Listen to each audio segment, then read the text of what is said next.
یعنی ان کو معلوم تھا کہ اگر وہ ٹریکٹر لیں گے تو وہ 2 ٹائروں پر اس کو چلانے کی پوری کوشش کریں گے۔ ان کو پل پل اس لمحے پر غصہ آ رہا تھا جب ان کو لگا تھا کہ ایک دن میں کچھ نہیں ہوگا، لیکن 1 منٹ کی گیم نے کیا سے کیا کر دیا تھا۔ بار بار جب اس چیز کا خیال آ رہا تھا تو ان کو لگ رہا تھا کہ شاید یہ قسمت ان کو اشارے دے رہی تھی جس کو انہوں نے قبول نہیں کیا تھا، اور یہ قیامت بہت بڑی تھی کیونکہ وہ بہت عزیز تھے اور اب پپا اکلوتے رہ گئے تھے، اور میری دادی اماں تو تقریباً نیم پاگل ہو گئی تھیں۔ ایسا ہی کچھ حال میری چچی کا بھی تھا، لیکن دادی اماں نے چہلم کے ختم کے بعد انہیں کہا کہ تم اس گھر سے چلی جاؤ، تو ابا اور اماں پریشان ہو گئے اور کہنے لگے کہ وہ جوان جہان عورت ہے، کہاں پر جائے گی؟ تو انہوں نے کہا کہ یہ میرا مسئلہ نہیں ہے، یہاں سے نکل جائے، میرے بیٹے کو مارنے والی کوئی اور نہیں بلکہ یہی ہے۔ اس کو میں منع کیا کرتی تھی کہ عصر کے وقت بالوں کو مت کھولا کرو، مگر یہ عورت میری بات نہیں سنتی تھی، اور اس کی وجہ سے ہی میرا بیٹا مر گیا ہے۔ میں نے اسے کتنی عورتوں کے قصے کہانیاں سنائے، مگر یہ تو جیسے آسمانے پر تلی ہوئی تھی۔ اماں نے بھی ان کو سمجھانے کی کوشش کی کہ ایسا کچھ بھی نہیں ہوتا، یہ بس جو قسمت میں لکھا ہوتا ہے وہ ہو کر رہتا ہے، مگر دادی یہ بات تسلیم کرنے کو تیار ہی نہیں تھی۔ ان کو اس بات کا یقین تھا کہ جیسے چچی نے عصر کے وقت بالوں کو کنگھی نہ کی ہوتی تو ایسا کبھی بھی نہیں ہوتا۔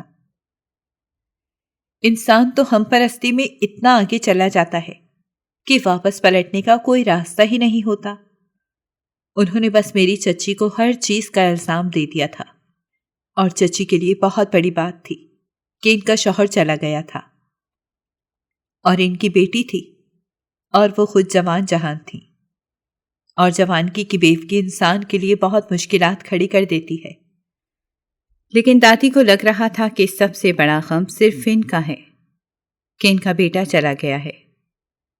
ابا نے ان کو سمجھانے کی کوشش کی کہ دیکھیں چچی کا غم بھی بہت بڑا ہے، تو انہوں نے کہا کہ اس کو کل کو کوئی اور شوہر مل جائے گا، مگر مجھے کل کوئی اور بیٹا نہیں مل سکے گا، مجھے اپنے بیٹے کا متبادل کوئی نہیں مل سکے گا، اور اس کو کہیں نہ کہیں سے دوبارہ شوہر کی صورت میں بہترین متبادل مل جائے گا۔ اور ابا کے پاس آسان حل یہی تھا کہ انہوں نے دادی سے کہہ دیا تھا کہ ٹھیک ہے، جب اس کی عدت مکمل ہو جائے گی تو وہ یہاں سے چلی جائے گی، کیونکہ ان کو لگا تھا کہ جب تک عدت مکمل ہوگی تو دادی اس قصے کو بھول بھال جائیں گی۔ عدت میں بھی دادی نے اپنی پوتی اور بہو کا چہرہ تک نہیں دیکھا تھا، کیونکہ ان کو لگ رہا تھا کہ بس وہ لوگ ہی اس موت کے ذمہ دار ہیں۔ اور پھر جب عدت مکمل ہو گئی تو دادی نے کہا کہ اس عورت سے کہو کہ یہاں سے چلی جائے، میں نے اپنی ہمت سے زیادہ صبر کیا ہے۔ تو ابا نے بڑی مشکل سے سمجھانے کی کوشش کی کہ یہ بیچاری کہاں پر جائے گی، یہ اس کا بھی گھر ہے۔ تو دادی اماں بھیپرے ہوئے کہا کہ پھر ٹھیک ہے، اگر یہ اس کا گھر ہے تو میں یہاں سے چلی جاتی ہوں، اور یوں بہت سی مشکلات کھڑی ہونے والی تھیں۔ تو ابا کو معلوم ہو گیا کہ چچی کو اب وہ کبھی بھی قبول نہیں کریں گی، تو اس کا حل یہی تھا کہ وہ واقعی میں یہاں سے چلی جائیں۔ گو کہ یہ آسان نہیں تھا، کیونکہ فضیلہ ابا کو بہت عزیز تھی، کہ وہ ان کے اکلوتے بھائی کی بیٹی تھی اور اس کی آخری نشانی تھی۔ لیکن دادی نے کہا کہ وہ اس کو بھی لے جائے اور بس یہاں سے چلی جائے۔ تو پھر ابا نے چچی سے بات کی اور کہا کہ میں نے اماں کو بہت سمجھانے کی کوشش کی ہے، مگر وہ یہ بات سمجھنے کو تیار نہیں ہے کہ یہ سب قسمت کا لکھا ہوا تھا۔ انہیں بس اس چیز کا وہم ہے کہ جیسے یہ سب آپ کی وجہ سے ہوا ہے، اور اس وجہ سے وہ بہت بیمار رہنے لگی ہیں، اور ان کے دماغ پر بھی اثر پڑ چکا ہے۔ اگر آپ مسلسل ان کے سامنے رہیں تو وہ اپنا ذہنی توازن مکمل طور پر کھو دیں گی۔ مجھے امید ہے کہ آپ میری بات سمجھیں گی۔ ابا نے بات کی اور کہا کہ میں آپ کے میکے والوں سے بات کرتا ہوں کہ آپ کو لے جائیں گے۔ آپ جوان جہان ہیں، آپ کی کہیں بھی شادی کر دیں، بس اللہ پاک آپ کو خوش رکھے۔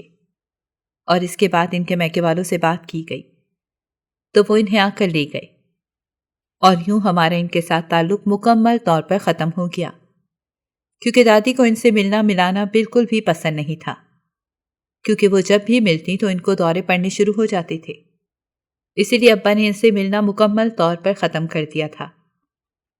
ویسے بھی انسان کو کوئی کتنا ہی عزیز کیوں نہ ہو، تو یہ سچ ہے کہ آج مرے اور کل دوسرا دن، سب اپنی اپنی زندگی میں مصروف ہو گئے تھے۔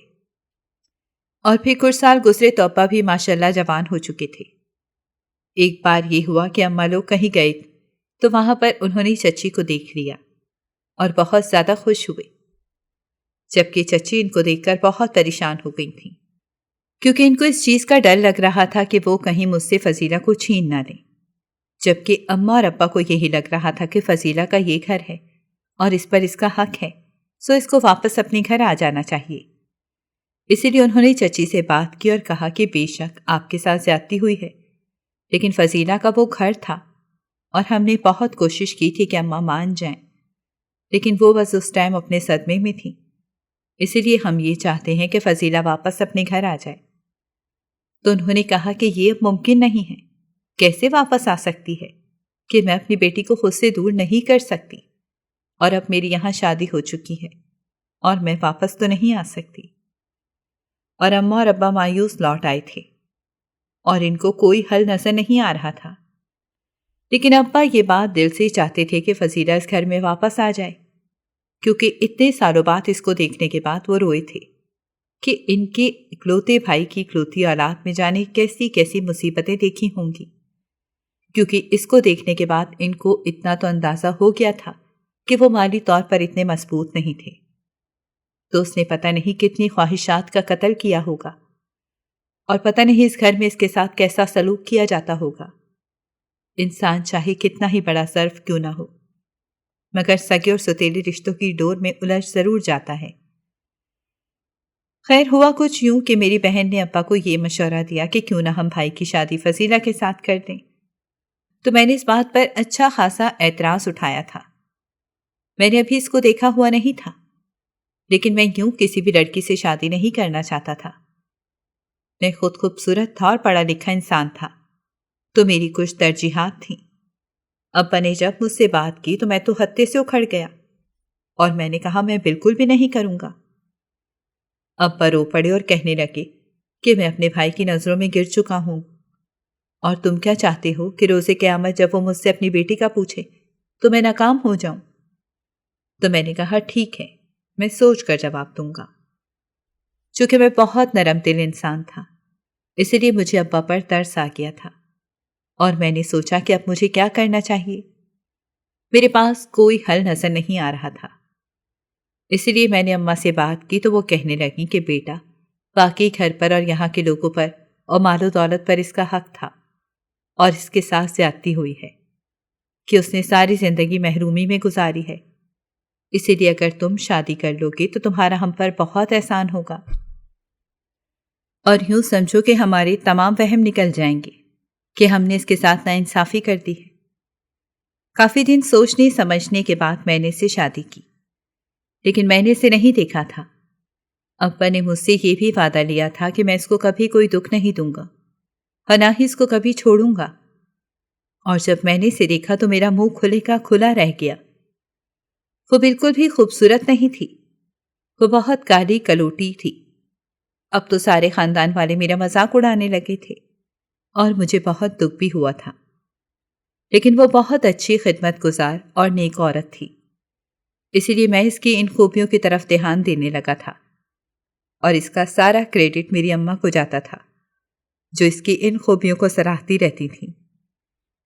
شروع میں تو مجھے بہت زہر لگتی تھی اور غصہ بھی آتا تھا کہ میں نے کس کے ساتھ شادی کر لی ہے، مگر جیسے وہ میرا خیال رکھتی تھی تو مجھے خوشی بھی ہوتی تھی کہ میرے باقی کزنز کی بیویاں ان کو گھاس بھی نہیں ڈالتی تھیں۔ تو اماں نے مجھے کہا کہ بیٹا، رنگ میں کچھ بھی نہیں رکھا، انسان کا کردار اور اخلاق اچھا ہونا چاہیے، اور وہ تمہیں سر آنکھوں پر بٹھا کر رکھتی ہے تو یہ تمہاری خوش قسمتی ہے۔ دھیرے دھیرے وہ مجھے اچھی لگنے لگی تھی، اور پھر آہستہ آہستہ مجھے یوں لگا کہ جیسے مجھے اس سے محبت ہو گئی ہو، کیونکہ وہ بے شک کالی کلوٹی تھی مگر اس کے اندر کشش بہت تھی۔ اور پھر سب سے بڑا مسئلہ اس دن ہوا جب ابا نے ہماری تمام جائیداد اس کے نام کر دی، اور میں حیران رہ گیا کہ ایسا کیسے ہو سکتا ہے۔ تو ابا نے کہا کہ مجھے ڈر ہے کہ تم کبھی اس کو چھوڑ نہ دو۔ میں نے اسی لیے ایسا کیا ہے۔ مجھے بہت غصہ آیا تھا، لیکن میں چپ کر گیا تھا، کیونکہ میں نے سوچا ظاہر ہے اب میں نے کون سا اس کو چھوڑنا ہے، تو ساری زندگی یہ دولت اور جائیداد میرے پاس ہی رہے گی، کیونکہ وہ دفتر والی لڑکی سے محبت ہونا میری زندگی کا سب سے انہونا واقعہ تھا۔ میں نے تو تصور بھی نہیں کیا تھا کہ ایسا کبھی ہو سکتا ہے، اور پہلے مجھے معلوم ہوا کہ وہ شادی شدہ ہے، لیکن اس روز میرے دوست نے مجھے بتایا کہ اس کو طلاق ہو چکی ہے، یعنی کہ وہ پہلے شادی شدہ تھی مگر اب نہیں رہی۔ میں یہ سن کر بہت خوش ہوا۔ مجھے معلوم تھا کہ جب میری بیوی کو اس چیز کا علم ہوگا تو اس سے بھی دکھ ہوگا، اور میں اس کی اجازت کے بغیر یہ شادی نہیں کرنا چاہتا تھا۔ میں چاہتا تھا کہ میں ان دونوں کو ایک ہی گھر میں رکھوں اور بہت خوش رکھوں۔ اس کے بعد جب میں نے اس لڑکی کے سامنے اس خواہش کو رکھا تو وہ بھی مان گئی تھی، اور میں بہت زیادہ خوش ہو گیا تھا، کیونکہ اس نے کہا کہ وہ بھی مجھ سے محبت کرتی ہے اور شادی کی خواہش مند ہے، اور جب آپ کا محبوب بھی آپ سے محبت کرتا ہو تو اس سے زیادہ خوشی کی کوئی بات نہیں ہوتی۔ اب میں نے بہت ہمت کر کے جب پہلی بیوی کو یہ بات بتائی تو پل بھر کو وہ دنگ رہ گئی تھی، اور پھر اس نے شاید اس بات کو قبول کر لیا تھا، کیونکہ وہ بہت سمجھدار عورت تھی، اور اس کے بعد اس نے مجھے اجازت تو دے دی، لیکن ساتھ میں ایک ایسی شرط رکھی جس سے میرے ہوش اڑ گئے، کیونکہ بدلے میں وہ ہر روز… میں اب سوچ رہا تھا کہ میں یہ بات سارا کو کیسے بتاؤں، سو میں اگلے دن جب دفتر گیا اور سارا کے آگے بیوی کی شرط رکھی تو پہلے وہ بھی چونک گئی، پھر وہ اس بات کے لیے مان بھی گئی کہ ٹھیک ہے بس شرط پر شادی کرے گی۔ تو میں نے کہا کہ واہ، یہ تو مجھ سے سچی محبت کرتی ہے، لیکن میرے دوست کو لگ رہا تھا کہ کوئی معاملہ غلط ہے، تو اس نے کہا کہ وہ کسی سے کال پر کوئی بات کر رہی ہے، تم جا کر سنو۔ میں نے کہا کہ میں سننا نہیں چاہتا، لیکن پتہ نہیں کیا سوچ کر میں اس کے پیچھے گیا تو وہ ہنس کر کسی سے کہہ رہی تھی کہ دیکھا، میں نے اپنے حسن سے کسی کو بے وقوف بنا لیا ہے، اور اس نے یہ شرط رکھی ہے کہ بدلے میں مجھے اس کی بیوی اور اس کے گھر کے روز کے کام کرنے ہوں گے، اور نوکری بھی نہیں کر سکوں گی۔ میں تو یہی چاہتی ہوں کہ کوئی چال چل کے اس کی ساری دولت اپنے نام لگوا لوں گی، کیونکہ تم جانتے ہو میں وکیل ہوں اور یہ کام کرنے میں ماہر ہوں۔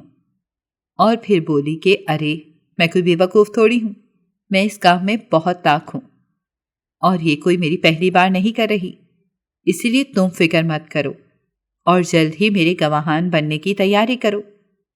اور میرا دوست میرے کندھے پر ہاتھ رکھ کر شاید مجھے حوصلہ دینا چاہ رہا تھا، اور کہنے لگا کہ مجھے یقین تھا کہ یہ ایسی ہی عورت ہے، کیونکہ یہ ہمارے ایک دوست کو پہلے دھوکہ دے چکی ہے، اور اس نے ہمیشہ تم سے مدد لی اور تمہیں بے وقوف اسی لیے ہی بنایا تھا، کیونکہ اسے معلوم تھا کہ تم ایسا ہی کرو گے۔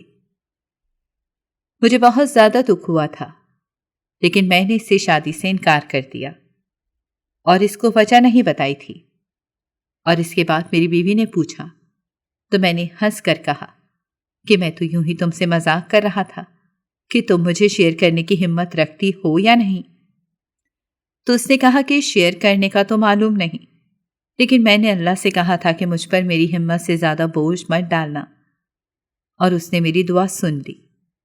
تو میں مسکرا دیا اور سوچا کہ کسی کا حسن دیکھ کر میں ڈگمگا گیا تھا، لیکن اس کا کردار نہ ہوتا تو میرا پتہ نہیں کیا ہوتا۔ ہم مرد بڑے عجیب ہوتے ہیں، ہمارے گھر میں کتنے ہی وفادار عورت کیوں نہ بیٹھی ہو، ہم باہر منہ مارنے سے باز نہیں آتے۔ میں حسن پرست تھا تو اسی لیے اس عورت کے پیچھے چلا گیا تھا، لیکن جلد ہی مجھے عقل بھی آ گئی تھی، اور میں اپنی بیوی سے کبھی نہیں پوچھ سکا کہ اس نے یہ کام کرنے والی شرط کیوں رکھی تھی، کیونکہ اس نے شاید یہ سوچا ہوگا کہ یہ شرط سن کر وہ لڑکی انکار کر دے گی، مگر اس کو کہاں معلوم تھا کہ قسمت اس کا کتنا ساتھ دے رہی ہے۔ آپ کو میری زندگی کی یہ کہانی کیسی لگی؟ کیا آپ کسی ایسے انسان کو جانتے ہیں جس کی عام سی بیوی ہو اور اس نے اس کو چھوڑ کر خاص کی تلاش کی ہو، مگر اسے عام سے بھی عام عورت ملی ہو۔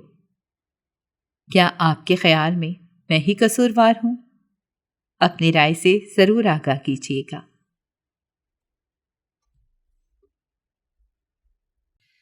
ناظرین، اگر آپ کو ہماری کہانی اچھی لگی ہے تو ویڈیو کو لائک کریں، شیئر کریں اور ہمارے چینل کو سبسکرائب کریں۔ اگلی ویڈیو تک اجازت دیں۔ اللہ حافظ۔